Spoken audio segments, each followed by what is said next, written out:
You are listening to WHOA Podcast, coming to you from Gainesville, Florida. Hello, everybody, and welcome to another episode of the WHOA GNV Podcast, the podcast bringing you businesses and individuals that make you go, whoa.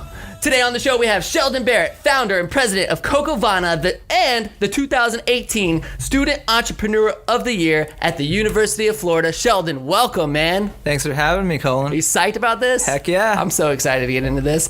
And with him, we have Sam McPherson, founder of the software company Sift Local. Sam, what is up, man? Woo! Happy to be here. It's going to be a ton of fun.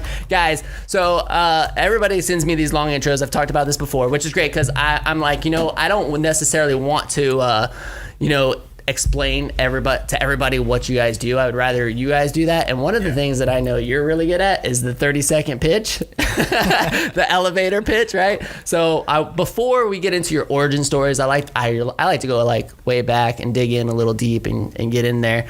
But before we do that, why don't you each just give us kind of the 30-second pitch of your companies, what they do, just so our audience has some context. Yes. Sam, you want to start? Yeah. So Sift Local is a software designed to work with local art festivals and artisanal markets. So we partner with events around the country to offer them a more streamlined vendor application and registration process. And so now when you're attending an art festival, you'll be able to use our software to get an interactive guide to the vendors, interactive booth maps. And so it's a really kind of an elevated approach to the traditional art festival, which is getting a lot of attention. Yeah, and it's super cool. I don't know if I had told you, but I originally, I went to an investor thing that you had, right? Out at Afternoon Restaurant, which, Grace and Kyle, they were cool to let them do that. It was kind of after. It was in the evening when they were closed, and they had a really, really nice setup, and he did an excellent job. It was really, really cool. But that's where I got kind of my education and what Sam does, really, really well. So, and Sheldon, 30-second pitch, go. Yeah, so Cocovana is a tropical lifestyle company currently focused on creating innovative tools for opening coconuts, including the first product, which is Coconut Twist, which is a tool that allows anyone to safely open coconuts in under 30 seconds. So, if awesome. You want, I can do a demo of it. Yeah, of course. Like I was, he was asking before the, should we do that? Like, I don't know if I can do this while we're recording. I'm like, oh, you're absolutely doing this while we're recording. Everybody who's listening will have to go check out the video side of it. Yeah. So show us how this works. Yeah, is just place it on top of this Thai coconut, and then you just grab these outer handles, and then you can twist and cut.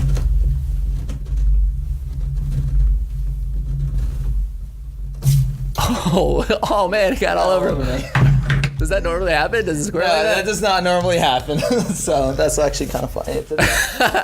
Sometimes you have these loaded pressurized coconuts that will explode like this. So that's exactly what just happened. And then you get very much like a corkscrew for a bottle of wine. Yeah, it is. So after that, you can just take it out like that and just grab like a cup or like a straw.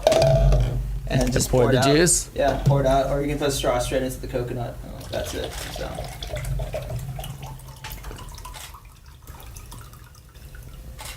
And you can just drink that? Can I taste it? I've never had it before, actually. Sure. You guys, I brought it for you guys.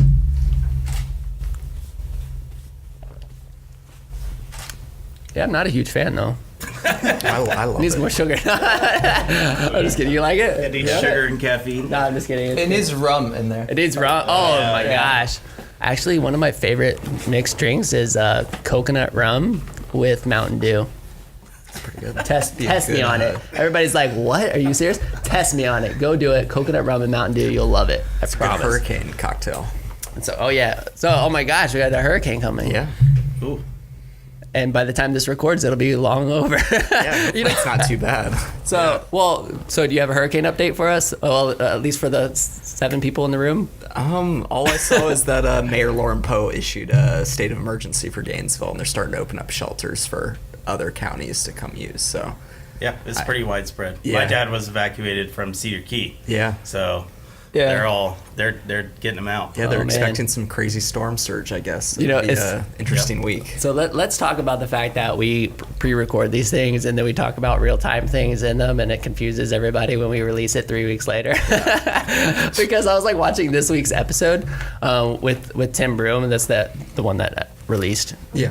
yesterday. For everybody who's listening is wondering what happened. You've already released 2 episodes since then. And I'm like, man, we were dogging on the Kentucky loss and all that kind of stuff. We were so upset that the Gators lost to Kentucky, and we're like talking about it. And then we get into to today, and the Gators are 5-1. Yeah. Had 2 road wins. 14. Beat LSU at home, which was an awesome game. I went. Did you go? Well, I didn't go. Oh my gosh, I was there. I went with and my son. And I'm so glad that you didn't have this right after the game because I totally lost my voice. Did So, you? Dude, that was. Yeah. It kind of took me back to. There was a game I went to years ago when we were playing South Carolina and we like blocked the field goal or whatever it was. Yeah. And I just I don't remember the stadium being as loud as it was this past Saturday. That was like the only other time I can remember it being that loud. Yeah.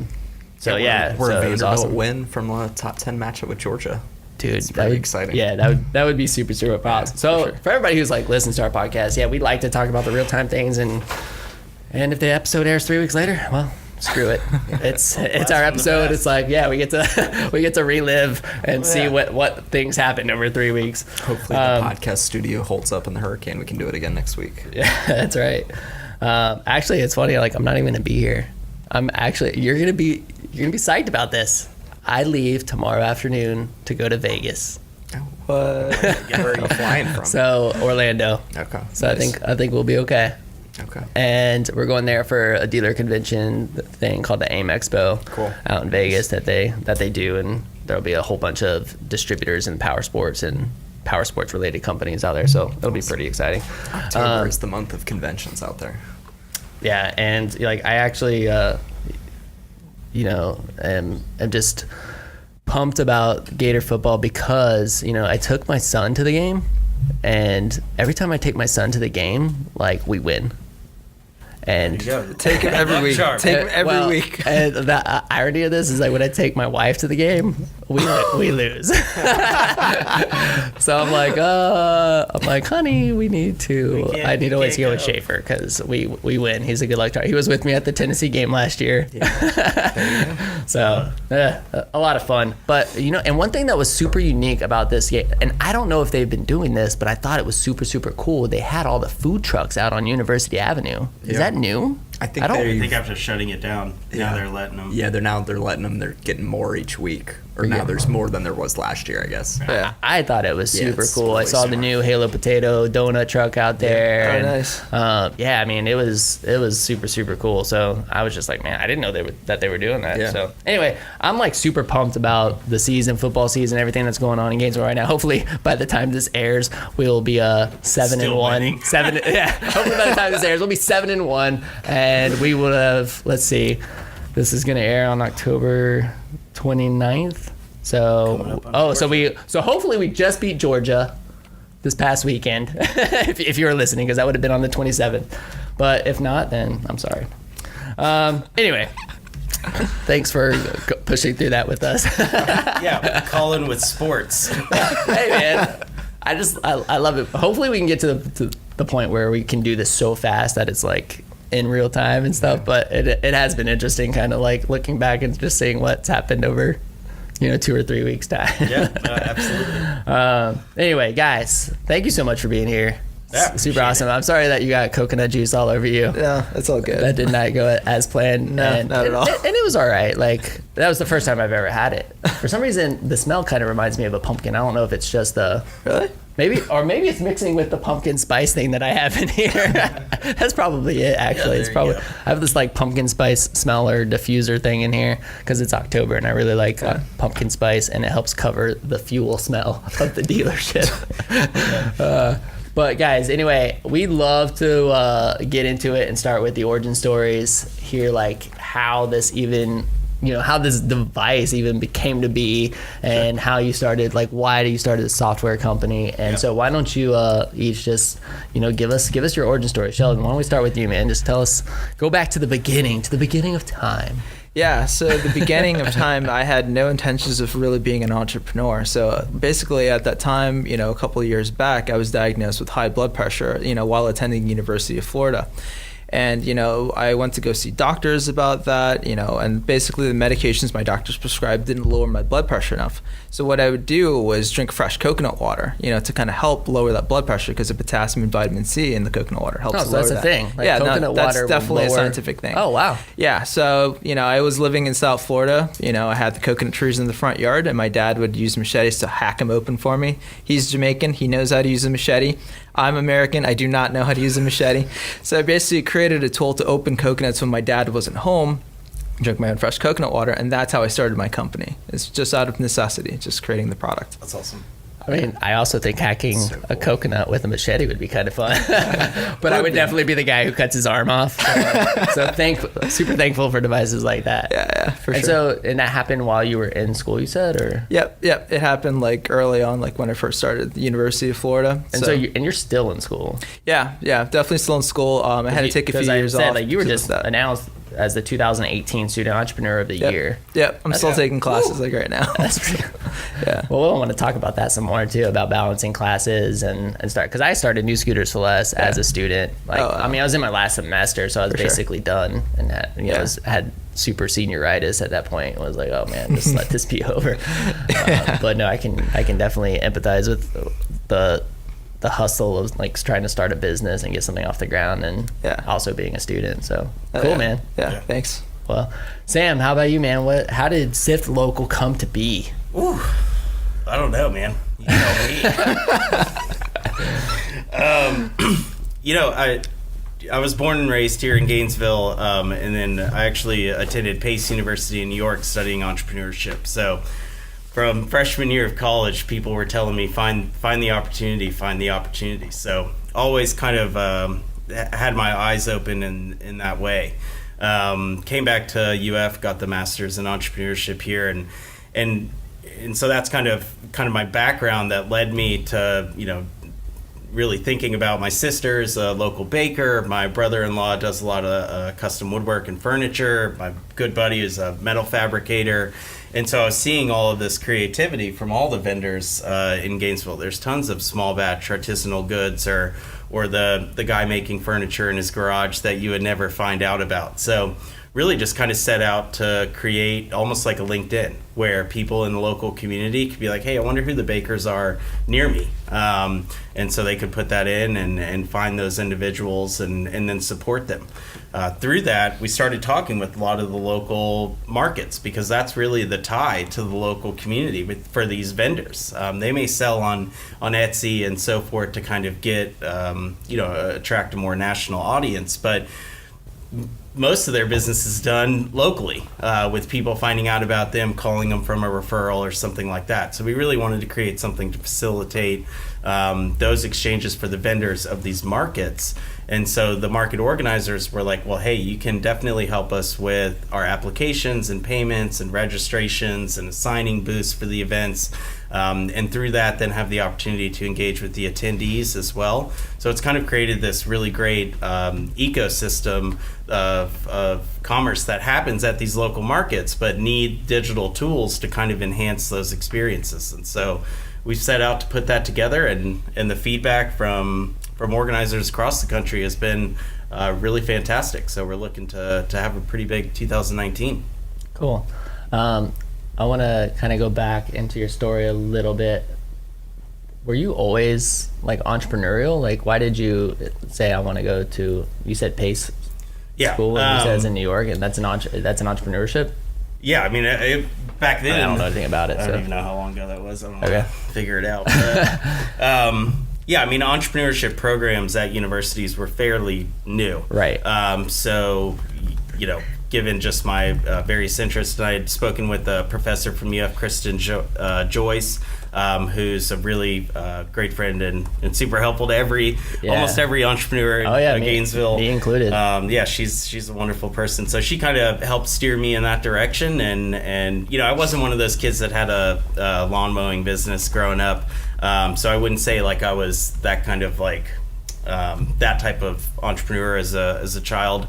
But I always kind of enjoyed the process of building something, and so just kind of dove right into it, and this seemed to be the way to go. Was there anything in particular that like drew you to that industry? I don't know if you already said it, forgive me, but like, I mean, was there, you know, why this? Yeah, well, of all the things that you could be doing, like yeah, what well, was it about this? my sister was a baker, Okay, and you know, my friend and being a metal fabricator and stuff. So I was watching them try to grow their own brands. You know, Sorry. you start an Instagram account as a local baker and hashtag it cake. Well, good luck. You know, nobody's going to really be able to find you in Gainesville if they're looking for a birthday cake for their daughter that weekend. So we wanted to give more context to the local vendors and make it easier to find them.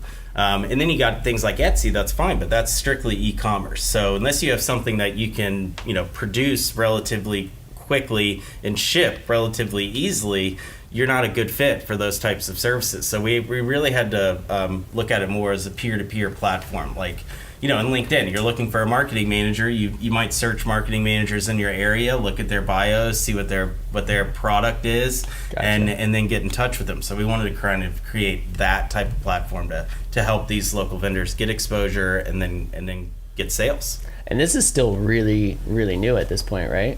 Yeah. So I mean, what's that process like of trying to get people to actually use the application? Yeah, so I mean that's what that's the opportunity the events has presented us with, because they need help, you know, with you know, an integrated software that can handle all their applications and registrations.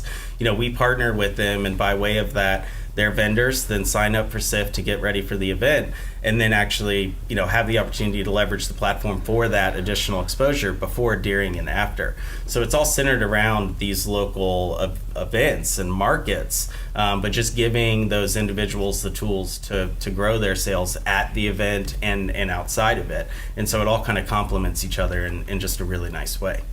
That's cool, man. So I know that you were recently we were at the afternoon restaurant. I watched you were trying to raise money. I'd love to dive into that a little bit if you don't mind. I mean, did you get what you were looking for? No, never do. Okay. What entrepreneurs are looking for and what they get is sometimes different. But we got what we needed to have a really successful fall, and so we're pushing forward full steam ahead. And if we're able to, so that extended your runway just enough, or yeah, just through the end of the year. But you know, we've built a lot of good relationships with investors in town. So contingent upon, you know, getting some sales this fall and proving our value, I mean, we should be in a really good spot for 2019. So okay. Do you feel like there is enough investor funds here in Gainesville, or are you gonna have to seek? Are you gonna have to get out of Gainesville in order to grow this thing? It's possible having to get out. You know, I think a lot of the investors and the people in town are very supportive. They want to be. They're committed to helping businesses in Gainesville grow. But if the X's and Y's just don't match up, and you know, there's just not enough money in the pot for all the startups in town, I mean, naturally you have to kind of expand your area of search. So I know for me personally, I would love to stay local. I really don't have much of a desire to go partner with a San Francisco venture capital firm. I want to, you know, cultivate this business here, and if there are returns, I want that to go back into this community by way of these local investors. So I certainly hope that by bootstrapping the company and, you know, generating that revenue over the fall and kind of building it piece by piece, we can avoid having to get an influx of, you know, $20 million or whatever, you know, like to just do it. And so that's kind of my goal, and that's kind of how we approach the business. How can we incrementally grow this and build it sustainably? And that starts with the events, which we're talking to tons and tons every week. So cool. That's where it is. Yeah, I mean, I hope I didn't put you on the spot a little bit too much there. It's definitely, I mean, with this being a Gainesville-based podcast, I mean, I definitely want to, you know, of course, it's all about building up Gainesville and showing off incredible talent like you guys. But at the same time, I want to bring awareness to some of the issues that I'm constantly hearing. You know, being in the business world and the entrepreneurship world and startup world, I constantly hear from startups that there's no money here. And there's nobody who's willing to invest in the companies, and I think well, one, if it is out there, like, hey, this is our podcast, like, check out these guys, they're doing some cool stuff, and like, you know, we'll make sure we link up your, you know, email address and website and that kind of stuff so people can potentially reach out to you. But, you know, I most certainly don't want, you know, amazing businesses leaving Gainesville because, you know, there's not enough money in it. And so if we can bring some awareness to that and hopefully, you know, change it, because I mean, that would be pretty awesome. That's, you know, I mean, it's a double negative, right? Because if you have a venture capital firm, even based out of Orlando, and they can come up with a number of reasons why they're going to try to force you to relocate there. Right. And so by keeping the structure of the business and its foundation here locally, you can also ensure that the business will stay here locally. And they're not like, hey, you gotta take this to Austin so that the talent pool is bigger. Whatever they're going to try to say is a reason to leave Gainesville, which we all would disagree with. But yeah, I mean, you know, as much as you can keep these things locally, it's definitely ideal. Yeah. So it sounds very much like you're extending the runway. You're getting what you need to continue. I mean, is there a mark where as you're bringing on these vendors and stuff to where you might not even need it? You might be able to generate enough revenue. Is that even a possibility, or? Yeah. I mean, that's why we're trying to kind of very incrementally do it. So, you know, I mean, as of right now, I mean, if we could get 150 event partners, we'd be pretty stable. Okay. Cool. So, I mean, you know, I've definitely already spoken to way more than 150, and there's plenty of excitement. So we hope to kind of hit that point midway through next year. And, you know, depending on what the demands are, you know, from a customer support perspective, you know, there's so many variables that kind of have to be defined. But we're certainly hoping to keep it small and nimble, and because of that, be able to support itself. So we're trying to take just enough. Just enough. You know, we don't want. That's smart, man. Yeah, that's smart. I love it. You don't ever want to owe more than you intended to. So when did you finish school then? I graduated from the MSc program in 2012. Okay. So I've worked for Sharp Spring here in town for 2 years. Kind of started with them very on, so was fortunate enough to kind of witness that growth and what it takes to kind of get a software company started. So definitely putting a lot of that into practice these days. And so, yeah, man, just graduated, worked to learn, and now giving it a shot. Have you learned more being outside of school than you did when in school? Absolutely. Yeah. Absolutely. Same for me. Yeah, I think that's probably the case for everybody. Once you start like applying it to real life, you're like, oh, wow. Yeah. So, well, Sheldon, like, you're still in school. How much school do you have left? I have about like a year left. Okay. So after this semester, it's like 5 more classes. I typically take 2 to 3 engineering courses per semester just because I can't do full-time engineering and run a company. It's like really not possible. Yeah. So that's kind of how it is for me. So, yeah, so let's talk about it a little bit. Like, what's that balance like, man? Like, what's your day look like with school and trying to build this? Yeah, it's rough. Even like last night, I was up until 2 o'clock talking to manufacturers in China and writing emails, you know, to my mentors, you know, for import exports and all that kind of stuff. At the same time, you know, doing homework for stats too and getting ready for a quiz tomorrow and like all that kind of jazz. So it's almost like never ending. It's like 24 hours, like you're constantly doing something. There's no downtime with me because you're either studying for classes or you're doing something for the company. And there's always something to be done for the company, you know, and it's so easy for the company to take over all of your time and, you know, take over time for school, you know, to where your grades can suffer, you know, as a result of it, you know, just because you're so much more interested in your own company than you are for studying for classes. So you really have to balance that and make a good effort to, you know, make sure you're studying and taking care of your academics because the company can just take all of your time completely, you know, without you even really noticing it happening. Yeah. Have you ever thought like, man, this stats quiz is absorbing too much of my time. This is a complete pain in my butt. Like, why am I doing this? I mean, I don't know if I'm asking you, have you thought about dropping out? But I'm just like, But I mean, I just remember like being in that last semester of school. Like I said, it was very like, I was just like, man, like I just gotta it's just one semester. I just gotta get through it, But I'll be honest, like, man, I was just so done with school at that point. Yeah. As much as I like genuinely love the University of Florida, I was done with school. I feel the same way. I didn't even walk at graduation. I was already head and heels, like in love with my business. Did not walk at graduation. I was like, I was a businessman at that point. So I'm kind of the same way right now, being a senior, where I just want school to be over. So I'm making a conscious effort right now to really finish school. And the reason why I haven't considered dropping out is because I've gotten really so far, with school, and it's kind of been a struggle, going from having high blood pressure and taking semesters off to really fighting to like get back and getting like really good health and getting really good grades right now. At the point to where if I was to drop out, all of that was really like a huge waste, And having like studying like industrial engineering, it's a degree definitely worth pursuing, to have that engineering degree kind of going forward like with it. Absolutely. So it's definitely something I want to have, especially for my parents, because they've sacrificed so much to, immigrate to America, from Jamaica.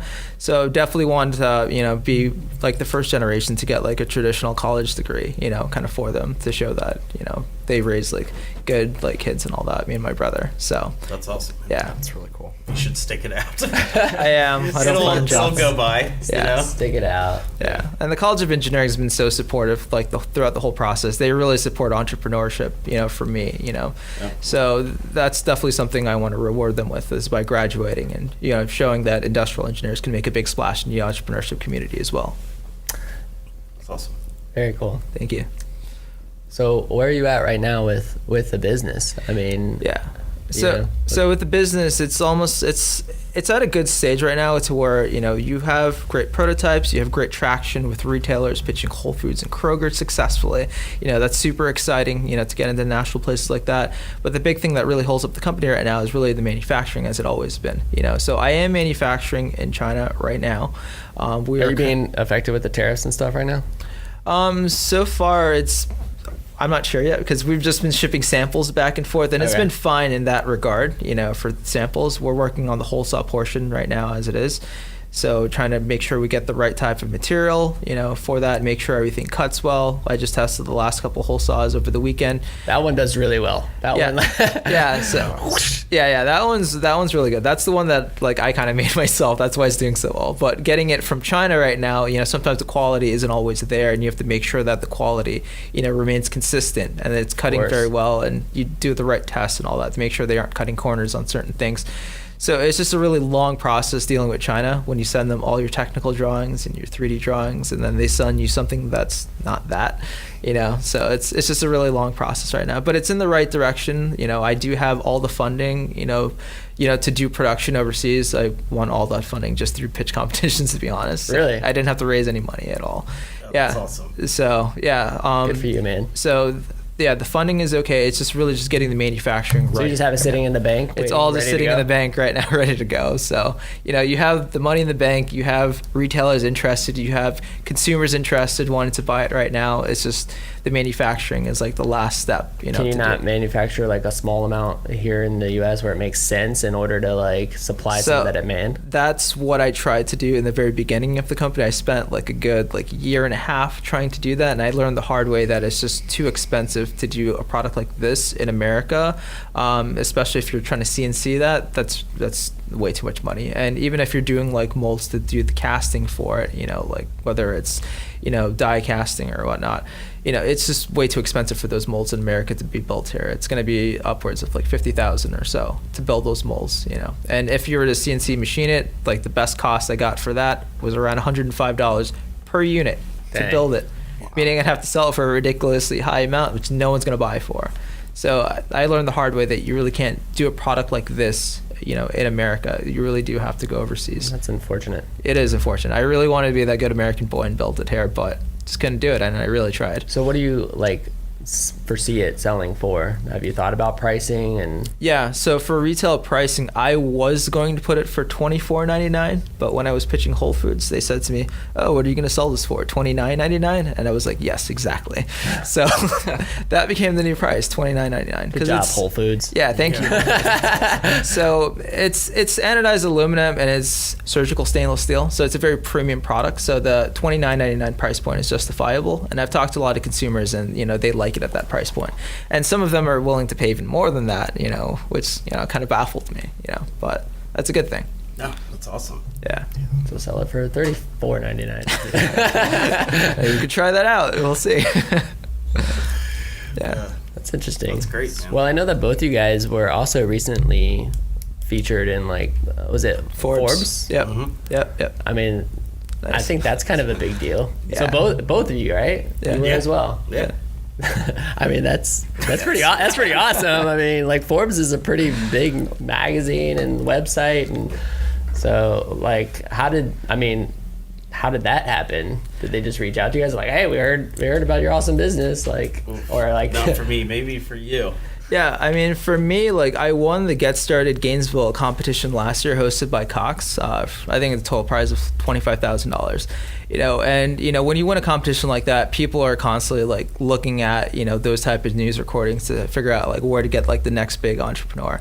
So one of the writers from Forbes saw that, and she happens to be a Gator alumni living in Atlanta, and and she reached out to me very professionally on Facebook, and asked "Hey, can we do a story with you on Forbes?" And I was like, "Of course, why not?" So that's how it happened. It's just her finding me, through that competition win, and then reaching out on Facebook. So That's nice. Yeah, that's pretty awesome. What about you? How did it I happen for you? stalked a writer for 4 months. She finally gave in. She actually wrote about one of my previous companies, and that was really when I had to stalk her. But so this time I just looped back around and shared what I was doing, and that again took a solid 15 to 20 emails to get her on the phone. But once I did, she shot me a note a week later, and there I was. So well worth it. Definitely. But yeah, if you don't I actually like that. You're actually Persistence, being the persistent with entrepreneurial, it. that grit, put us in. Let's go. What are we waiting for? it's real. Write about it.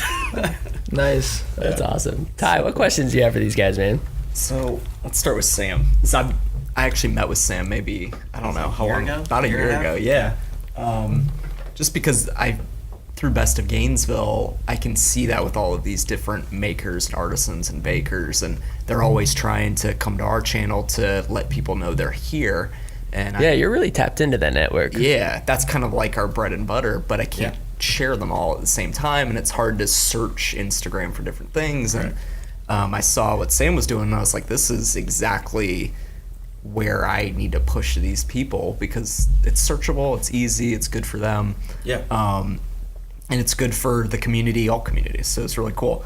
So fast forwarding to now, how are you kind of going after these makers versus events? Are you going to get the makers first to kind of get them on the channels? Are you going to the glam craft fair, and then the makers are kind of coming in through the events? That's Take us through exactly the it. walkthrough of pitching an event, bringing the makers on, and then what they're kind of getting out of that kind of experience. Do you guys build the event website? I saw there's some stuff hosted on your sites. Okay. I mean, we've partnered with Glam. Yeah. Kim's phenomenal. She gives us wonderful feedback.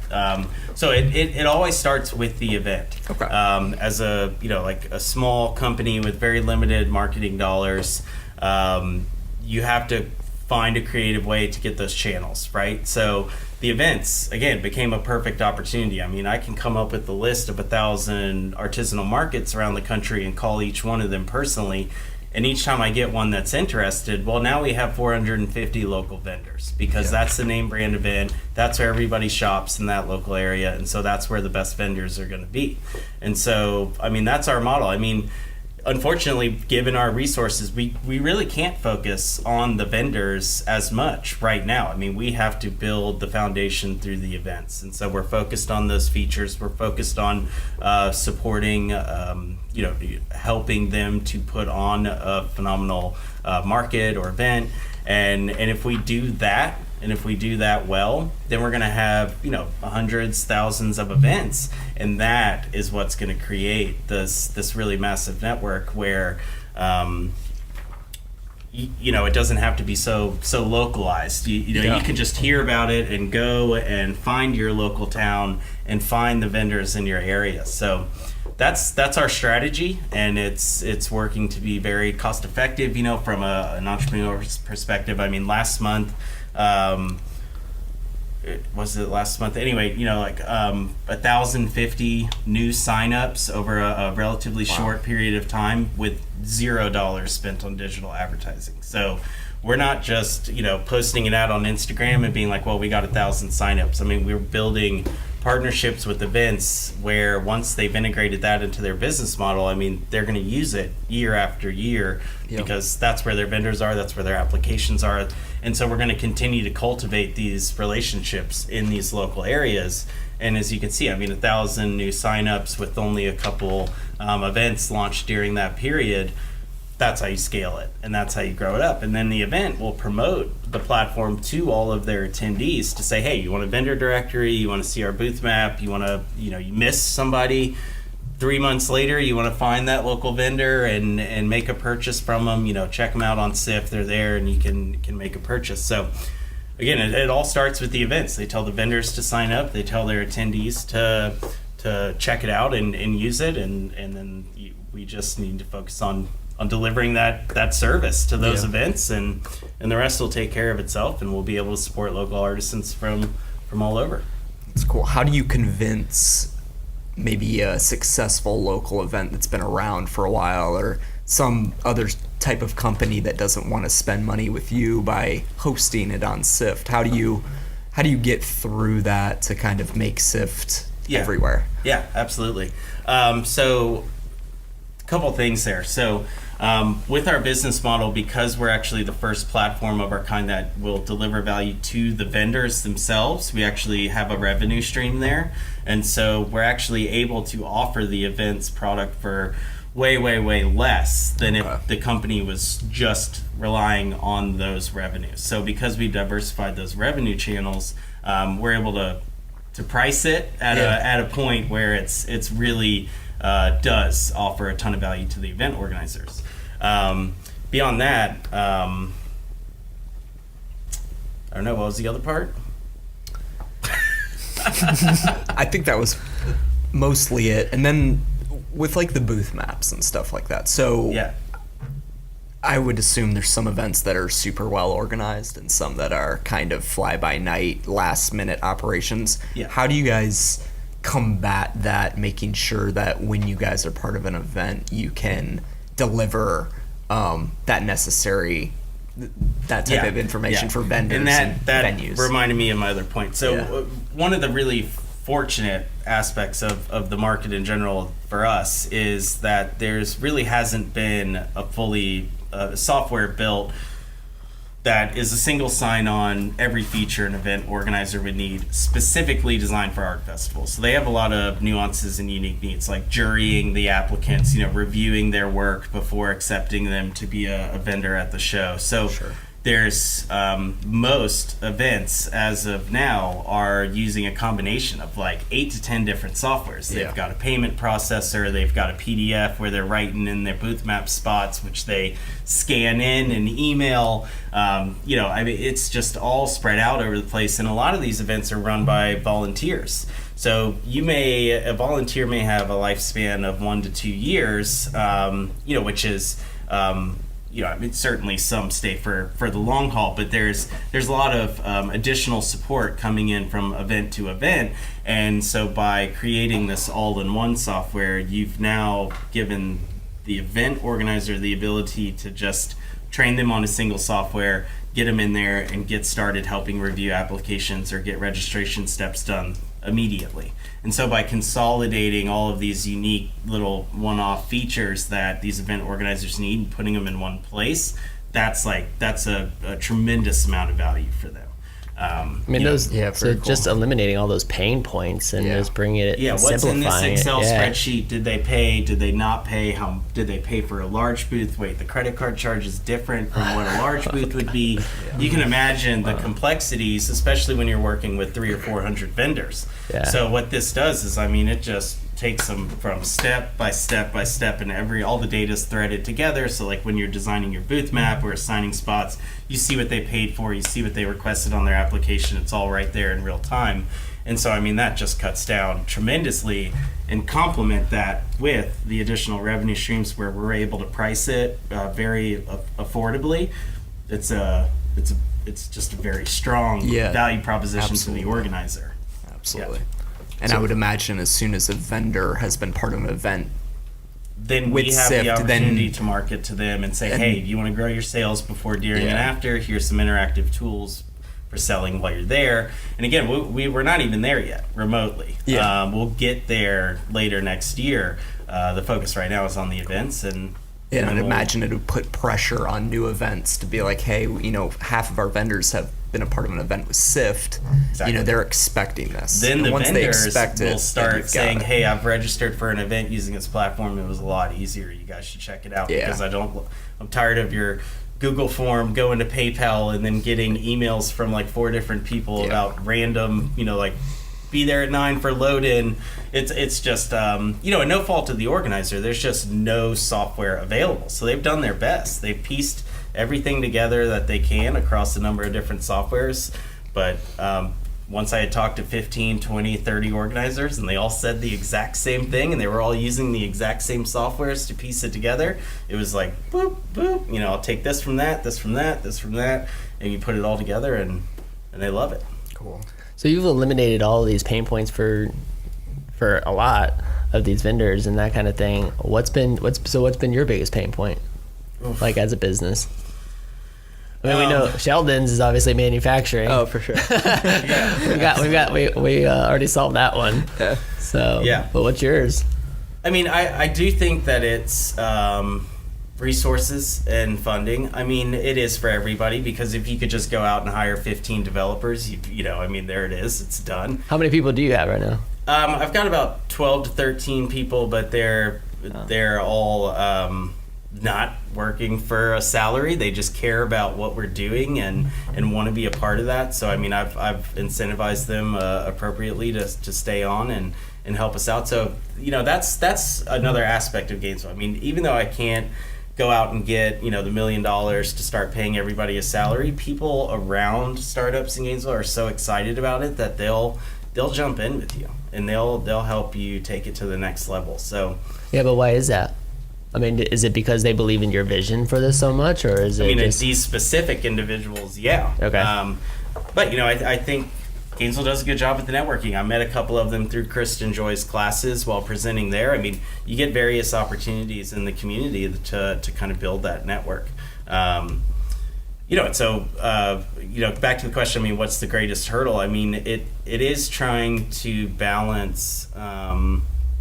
The demands of the event organizers. I mean, now that they've gotten a taste for what we can do, their expectations have become pretty high, and so but we're up to that challenge. And so I've got a small team of 3 to 4 devs and a shoestring budget. How about this? Add this. Yep, exactly. Well, that's gonna be great long term. Yeah, and it doesn't frighten me because it's not highly fragmented. All the feedback is exactly the same. It's just we're here and we got to get to point B. And once we get to point B, I mean, because all the feedback has been so similar, we know all the events need the exact same things. But again, if you had a huge budget, you go out and hire 10 developers and you'd get to B in 2 months. But with kind of trying to bootstrap it and kind of a shoestring budget, I've got a few really committed developers that are awesome, and we just keep plugging away and we'll get there. So what's your strength as the leader of the group? Yeah, I mean, I think that you're not are you a developer? No, not at all. Okay, so no. Which, a lot of people could say is probably my greatest weakness, is I really don't have much technical knowledge to begin with, short of doing tech support at Sharp Spring. I learned kind of the foundations, but ultimately, to me, that is a strength, because I found a really great guy in Mike.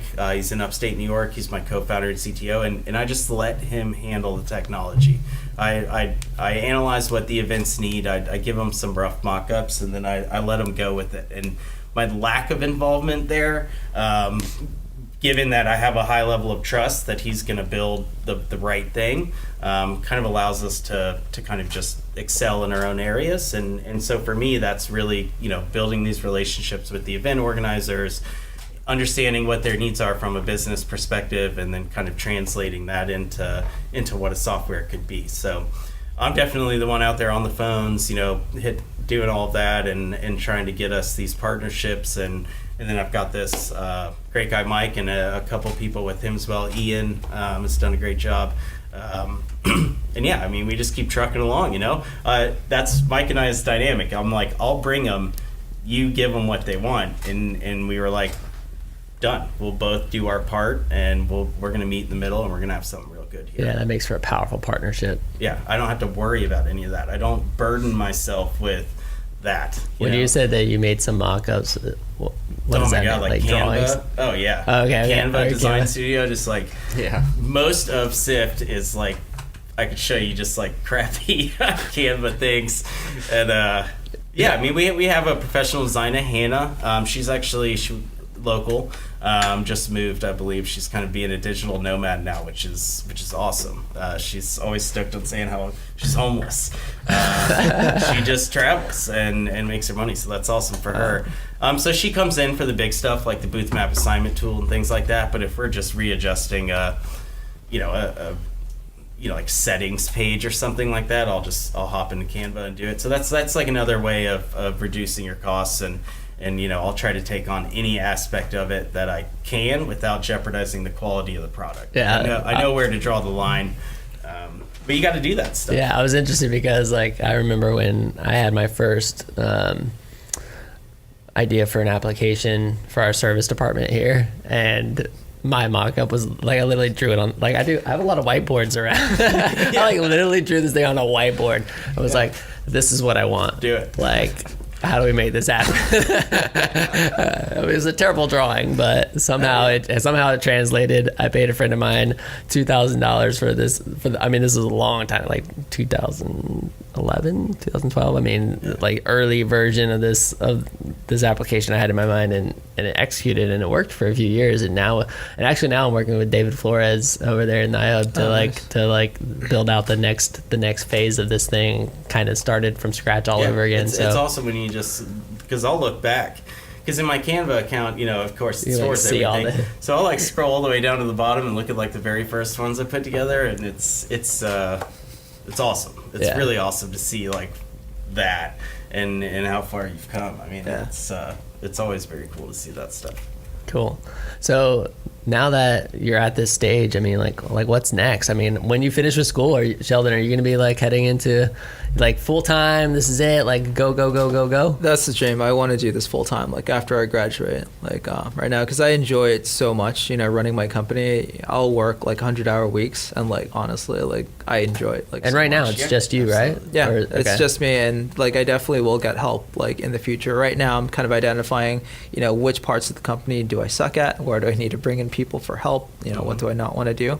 So it's a really good way of understanding yourself, as you're the solo entrepreneur going forward, and where do you need to bring in the help from. Yeah. So that's kind of where I'm at right now. I really enjoy the company, kind of going forward with it. I quickly realized that I don't like to do the business part. I like to do all the fun stuff.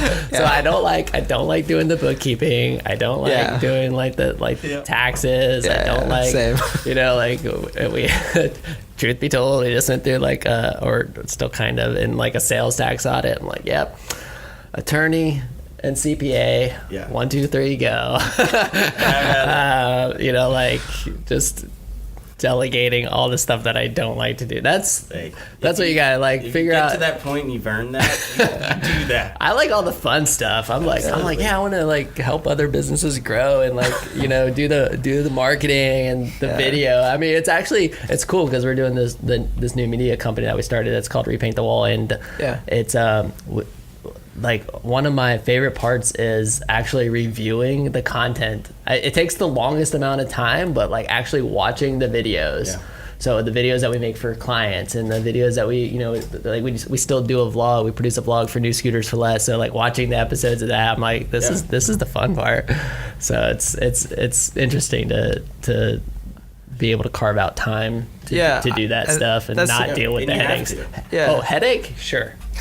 Right over here. And that's something I really admire about you, like running New Scooters for Less, helping out the community and having a family all at the same time. Like, I don't know how you do it, but I really admire that. Yeah, I was joking around this morning because for everybody who's listening, I'm drinking tea, decaffeinated tea from Starbucks. They thought I was crazy this morning because I'm showing up. I'm like, yeah, can I have a decaf tea, please?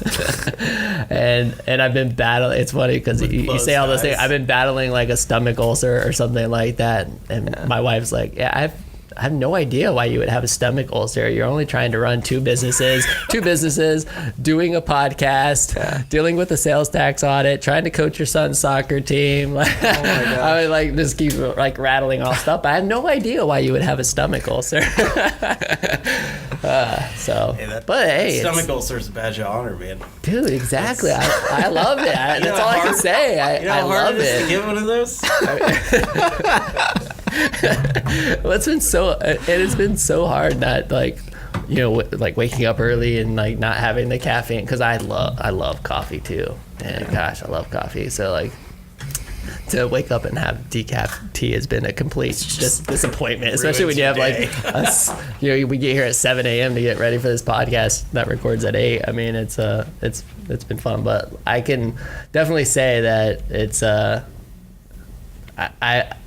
I mean, I've been doing this for 14 years, so I've definitely kind of reached that threshold of like, all right, it's totally worth me paying somebody to take this off of my plate. Like, I do not want to deal with this. I want to deal with the fun parts of business, and that's actually, I mean, everything that I'm doing right now, I definitely, even though it's a lot, like, I feel on cloud 9. I mean, I hope you guys have that feeling as entrepreneurs. Like, you guys know, like waking up and like doing what you love and like focusing on it. That's why I even ask questions about like school, because I always felt like school was in the way. Like, I'm sorry, school. It's just the way I felt. You were in my way. I was ready to get you out of my way so I could start having some real fun. And everybody was like, everybody always jokes and say, oh man, the 4 years or 5 years that you're in college, those are the best years of your life. I'm like, sorry, weren't for me. Like, I mean, like, don't get me wrong, like I loved the University of Florida. I enjoyed my time there so much, but this is so much fun. Oh my gosh, like business, when you're building something and it's like yours, and you get to build the team around it, and you get to, and that's the most rewarding part for me is like working with other talented individuals. Like you said, you're not a web designer, you can't build out the app, you can't do any of this stuff, and you're like, find the best but then when you get to work with somebody that is like, you just have such a deep appreciation for their craft.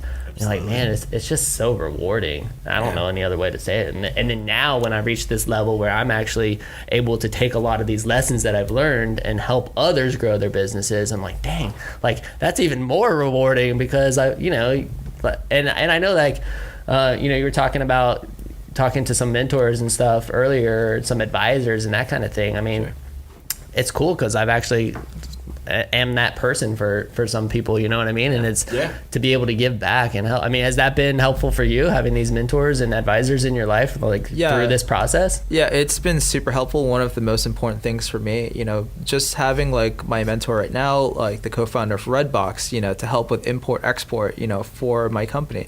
It saves me a ton of time and mistakes and headaches, just learning from him of like, what did he do wrong in the past, and like, how do you do it right now in the future, like in the present, for manufacturing in China, that alone.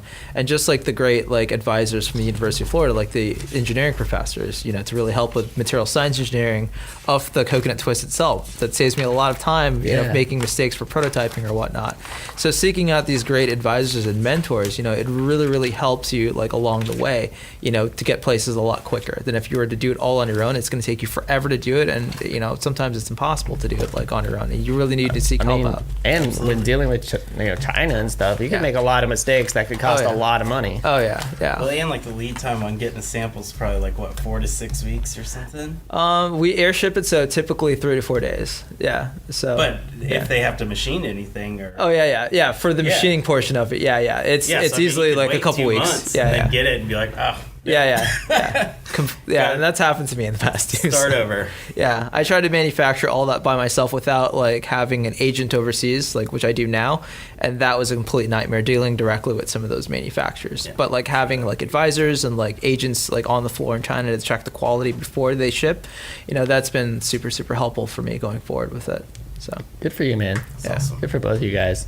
I mean, it sounds like you guys are doing so much incredibly right, and I know that we discussed some of the challenges and the difficulties, but as startups, what's one piece of advice that you could give to the other startups around here, that a lesson learned or whatever, you guys have been in it, you know it, you got businesses, you're going, like, what's one piece of advice that you could offer any startup? I would say to always seek out, advisors and mentors in specific key areas of your business that's going to help you grow that business quickly. Like I needed help for engineering and manufacturing overseas, as well as having advisors for the buyers of Kroger and Whole Foods to, advise me on like how do you sell properly in a retail like environment for that. Dang. That's been super helpful for me to always try to network and put yourself out there to find those right advisors. And they're not very difficult to get those advisors as you think.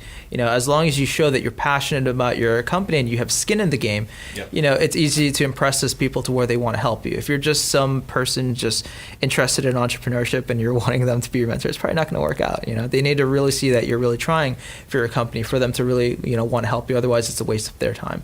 So just always try to reach out into that network of the right people and try to like get them. For me, like I just literally walked into a Whole Foods and pitched one of the buyers there, and he connected me to Whole Foods like on the national level.